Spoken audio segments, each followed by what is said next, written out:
Je vais dire quelques mots au nom de notre mère pour rendre hommage à Suzy. Suzy, vous êtes américaine de naissance, vous êtes née à Newark, une ville... Newark, yeah, indeed. Une ville moche. Une ville moche.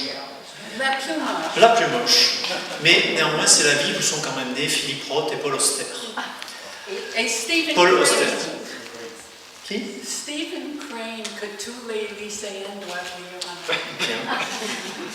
Donc vous êtes aujourd'hui, Suzy, une des autrices les plus lues de la littérature jeunesse mondiale. Attends, Harlan Coben. Et Harlan Coben, c'est très populaire, très populaire. Mais c'est très bien. Vous passez votre enfance aux États-Unis, donc dans un monde de femmes, avec une mère qui trouve les hommes nuls et cultive la liberté et les grains de folie de ses 3 filles. La lecture et l'écriture entrent très tôt dans votre vie. Enfant, on vous interdit de lire en vous disant « tu vas devenir aveugle ». Mais qu'importe, vous vous cachez pour lire et vous écrivez. Et ce, depuis l'âge de 7 ans. Une étape essentielle de votre vie est votre mariage en France, votre mariage avec Jacques Morgenstern, français et mathématicien reconnu. Cela vous apporte la nationalité française et vous conduit définitivement à Nice, où vous enseignez l'anglais à la faculté des sciences, comme d'ailleurs à Sophia Antipolis. Vous n'avez alors plus le temps ni l'envie de jouer de la contrebasse, comme vous l'aviez fait presque professionnellement dans les registres jazz et classique. Vous n'avez plus envie non plus de faire de la critique littéraire. Et puis vos enfants aidants, vous êtes très inspirés pour débuter votre carrière en tant qu'auteur et illustrateur. Vous n'avez pas 50 mots de vocabulaire en français à ce moment-là, quand vous commencez à écrire des albums pour vos filles, et vous dites, la première fois que je me suis assise pour écrire une page, je pensais que ça allait sortir en anglais, mais c'est sorti en français. Je suis un écrivain français qui n'a jamais appris le français. Et puis ensuite... Je ne suis pas fière. Et puis rapidement, vos textes s'allongent et vos livres grandissent avec vos enfants. Depuis, vous écrivez tous les jours en vous inspirant de votre quotidien.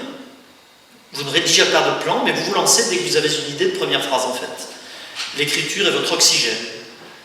Vous en avez tiré un ouvrage d'ailleurs en mai dernier, Écrire, c'est respirer. Aujourd'hui, vous avez écrit environ 160 livres. À peu près. À peu près, environ. Ça augmente tous les jours. Oui. Traduit dans une vingtaine de langues, dont de multiples best-sellers, qui diffusent optimisme et espoir. Vous aimez espionner la vie de tous les jours et construire vos histoires autour de ce monde réel. Vous ne croyez pas à l'inspiration, vous croyez à la transpiration. Tout vous intéresse, mais surtout l'amour, les gens, les rencontres, la famille et les livres. Ces thèmes nourrissent chacun de vos livres. Vous montrez que la vie vaut la peine, que la vie est belle. Vous écrivez pour que les enfants croient en la vie. Vous accompagnez le lecteur, vous le stimulez, vous évitez les longues descriptions pour ne pas ennuyer l'enfant. Il faut que ça bouge. Pour vous, lire est la seule solution pour ne pas être seul, pour ne pas s'ennuyer, pour vivre d'autres vies. La lecture, le savoir et la vie sont des cadeaux. Mais Suzy, est-ce que c'est bien une vie d'écrire tout le temps? Vous répondez oui sans hésitation, en confessant que vous avez eu beaucoup de chance de trouver une passion. Votre vie est plus belle, plus pleine, plus riche qu'un roman. Vous dites d'ailleurs, j'ai toujours 14 ans dans ma tête, je me trouve encore assez adolescente et avide d'apprendre, de vivre, de chercher, de m'aventurer, de risquer et d'oser. La passion, la curiosité, l'audace et la générosité, voilà ce qui vous définit. Vous êtes un génie généreux. Et ce mot de génie est lié à un de vos textes, Suzy, « Je suis un génie », dont Natacha va nous lire un extrait en présence de M. Ayagon, directeur de la culture et du patrimoine qui vient d'arriver, et de Mme Annie Rolly, présidente de l'Association nationale des membres de l'Ordre national du mérite pour notre délégation Nice Métropole.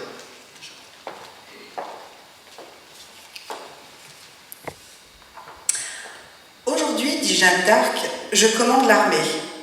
Aujourd'hui, dit William Shakespeare, je vais écrire le sonnet numéro 116. Aujourd'hui, dit Charlie Chaplin, je vais tourner les temps modernes. Aujourd'hui, dit Marie Curie, je vais découvrir le radium. Aujourd'hui, dit Léonard de Vinci, je vais peindre la Joconde.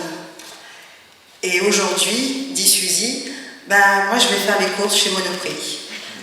Je vais acheter du beurre et des boulettes des œufs et du papier toilette, des oignons, de l'ail et des patates, du basilic et des tomates. Mais moi aussi, je voudrais être un génie, au lieu d'aller chez Monoprix. Je veux faire ma petite révolution, une découverte qui déconcerte. Ma vie enfin rentabilisée, justifiée, un monde amélioré grâce à moi. Mais comment? Et quoi? C'est bien commode d'être idiote, de manger idiot, de vivre idiot, de suivre le flot. Je suis une imbécile heureuse. Je n'ai pas besoin de réfléchir, ni d'être rigoureuse, ni d'approfondir, ni de perdre le sommeil à triturer mon âme en restant en éveil pour chercher ma flamme. Non, non, non. Suis-je simplement moyenne? Sans ambition? Sans grande mission? Vous m'avez comprise. J'aimerais être un génie. Évidemment que j'aimerais être un génie. J'aimerais être un génie avant de mourir et répandre ma douce zizanie. C'est le moment de me lancer, là, non? Allez, allez, génie. Allez, vas-y, viens, viens. Je veux être un génie. Dans ma tête, c'est orageux. Je vais tout de suite m'y mettre. J'arrête de me le promettre. Les idées sont quelque part. Là, quelque part. Allez, sortez, sortez vite de vos placards. Allez. J'observe, je tâtonne, je réfléchis, je m'étonne, je renifle, je touche. Allez, viens vite, génie, que j'accouche. Je sens, j'écoute, je sonde, je discute, je me renseigne, je répertorie, j'imagine et je vérifie. Et avec un soupçon de chance, j'invente et je danse. Je ne veux pas prétendre devenir Einstein ou Charlot, non, pas du tout. Mais je pourrais trouver un digne boulot et modestement avancer pas à pas vers une contribution plutôt sympa. Je ne vise pas l'immortalité, juste ajouter un peu de vitalité, mot après mot et page après page, gauche, droite, faire marcher le langage. Et surtout, oser le délire, essayer de faire rire. N'est-ce pas qu'on est tous des génies, tout simplement parce qu'on vit? Génie.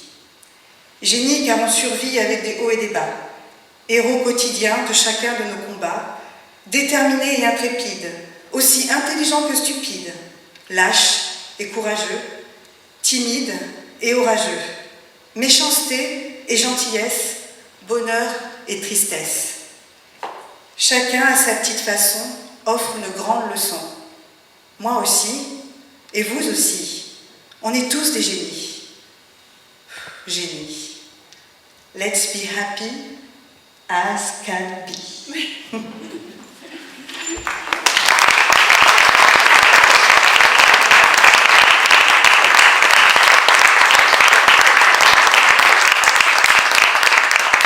Vous êtes devenu un génie, Suzy. La ville de Nice ne s'y est pas trompée en vous décernant en 2012 son grand prix pour l'ensemble de vos œuvres. Vous êtes aussi officier des arts et lettres, décoration que vous trouvez méritée pour tous vos efforts d'écrire en français. Et en 2016, vous êtes décoré de la Légion d'honneur. La ville de Nice aussi vous met à l'honneur ici, en ce moment, jusqu'au 28 octobre, grâce à la volonté de Françoise Michelisa, directrice de la bibliothèque municipale à vocation régionale. Vous, Suzy, la plus niçoise des stars de la littérature jeunesse. Dans nos bibliothèques municipales, des rencontres surprises, des animations pour petits et grands lecteurs, une adaptation théâtrale, des inventions d'histoire à la manière de Suzy, des lectures à voix haute, des manuscrits et expositions, parce que nous vous aimons, Suzy, et parce que vous le méritez.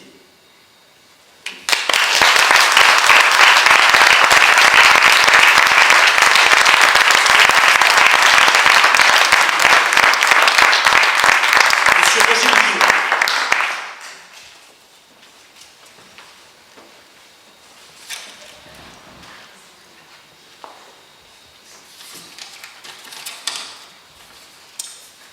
Ma chère Suzy, donc on a tout dit, vous avez un parcours atypique.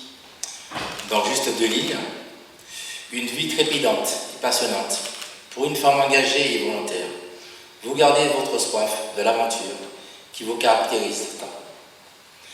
Après avoir été promu chevalier de la Légion d'honneur en 2016, vous êtes aujourd'hui élevé au grade officier de l'Ordre national du mérite. Vos livres ont marqué plusieurs générations, ont été marqués forts dans leur éducation. Vous qui concevez l'écriture comme libératrice, vous avez inspiré de nombreux jeunes à travers vos œuvres littéraires. Aujourd'hui, nous célébrons la plus française des Américaines. Merci pour votre belle contribution à notre nation, ma chère Suzy.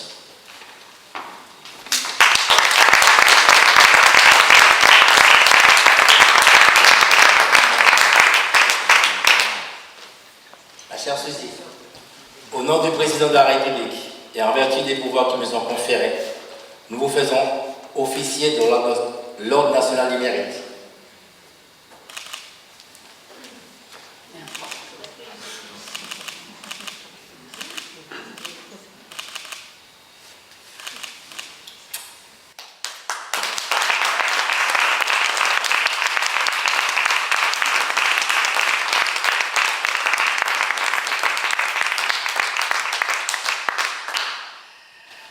Wow! Wow! Je suis vraiment très, très honorée et j'ai eu une surprise de voir mes copines parisiennes et niçoises qui sont descendues ou montées, je ne sais pas. Marie Desfléchins, Flore Vesco, Olympia Alberti, elle qui est niçoise. Mes amies, Teresa Boron, illustratrice qui illustre des livres avec moi, Christian Giraud qui nous donne cette magnifique fête de livres à Nice avec Stéphane. Et bon, je suis juste ravie d'être là devant vous. Jean-Luc a tout dit, j'ai plus rien à dire, mais je vais essayer quand même. Je l'ai écrit, je le lis. Une médaille pour le mérite, qu'est-ce que c'est en fait? Est-ce que l'on en mérite? Je suis plutôt stupéfaite. On fait ce qu'il faut faire, c'est tout. On suit son petit chemin. Des fois, on se secoue, comme pour un examen. Est-ce qu'on mérite la vie que l'on a? C'est tellement une question de chance. On participe à son propre championnat. Soit on reste sur place, soit on avance. Le mérite appartient aux sphères élevées, comme la gloire, la grandeur, l'honneur, la valeur, la vertu. Si franchement, je pense que je suis sympa et parfois drôle, honnêtement, je ne sais pas si j'ai du mérite.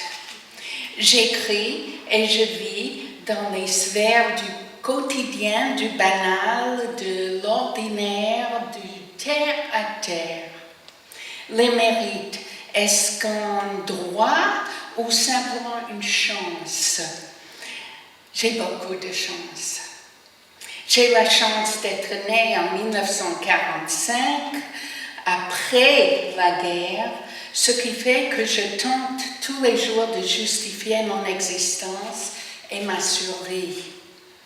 J'ai la chance d'être vivante après une grave maladie. J'ai la chance d'être vivante tout court. J'ai la chance d'avoir rencontré ce Niçois, Jacques Morgenstern, qui m'a importé en France. J'ai la chance de me lever tous les jours dans cette ville splendide et ensoleillée où j'ai immigré il y a 55 ans. J'ai la chance d'avoir cette passion dévorante pour l'écriture dans un bonheur constant. J'ai la chance d'être une imbécile heureuse qui aime ce que j'écris. J'ai la chance d'être publiée et d'avoir des lecteurs. J'ai la chance de me nourrir de lecture. J'ai la chance d'aimer profondément les gens, les amis, mes enfants, mes petits-enfants, ma famille, mais aussi tous les enfants, tous les adultes, les jeunes, les vieux et autres espèces, sauf quelques-uns. J'ai la chance de faire ce tourisme exotique qui consiste à visiter les écoles, les collèges, les lycées. J'ai eu la chance d'enseigner à l'université, mais pas tous les jours. Je crois que je pourrais continuer la liste de ma chance pendant des pages et des pages. Aujourd'hui, j'ai la chance de rencontrer M. Roger Brieux, qui me remet cette médaille, car lui est un héros, ce qui n'est pas donné à tout le monde. J'aimerais avoir du mérite, j'aimerais être héroïque. Une des questions qui me hante, c'est est-ce que j'aurais été héroïque sous la torture? Souvent, mes personnages sont héroïques pour moi. Je peux accomplir dans mes livres ce que je ne peux pas faire dans la vie. J'ai failli être sur la promenade des Anglais ce soir-là. Est-ce que j'aurais pu aider les victimes et les survivantes de l'attentat du 14 juillet, comme l'a fait M. Roger Brieux, l'un des militaires les plus décorés de l'armée française? Il s'est vu décerner la Légion d'honneur, la médaille militaire, la croix de la valeur militaire avec 7 citations, je ne sais pas ce que c'est, et la médaille de la sécurité intérieure. Il est arrivé à Nice en 2015 à temps pour faire atterrir 2 hélicoptères qui ont permis les évacuations sanitaires le 14 juillet. Aurais-je pu être utile et courageuse ou est-ce que j'aurais fui pour sauver ma propre peau? Je suis physiquement lâche et peureuse. Même jeune, je n'aurais pas pu être parachutiste et sauter dans le vide. Le mérite est très relatif. Je suis fière d'être près de vous. Merci pour nous tous. Merci a été mon premier mot en français. Je l'offre maintenant à Natacha Roll, qui a pris sur elle d'organiser cette cérémonie et cette célébration de mon immigration en France. Jean-Luc Gagliot, un héros de la culture, maintenant des campagnes de lutte contre l'illettrisme, invitant des auteurs dans les classes niçoises, qui l'initient au théâtre aussi. Françoise Michelisa, conservatrice de la bibliothèque municipale, et toutes les bibliothécaires adorables ici présentes. Est-ce qu'il existe des bibliothécaires qui ne le sont pas? Merci à vous tous et toutes qui êtes là aujourd'hui. Merci à ma famille et à mes amis, mon inspiration, mon aide, ma consolation. Merci à mes éditeurs et mes lecteurs qui m'encouragent. Merci à l'air, à la terre, au ciel, à la mer et au soleil. Merci Nice. Et puis un merci spécial pour Emma qui m'a coiffée aujourd'hui.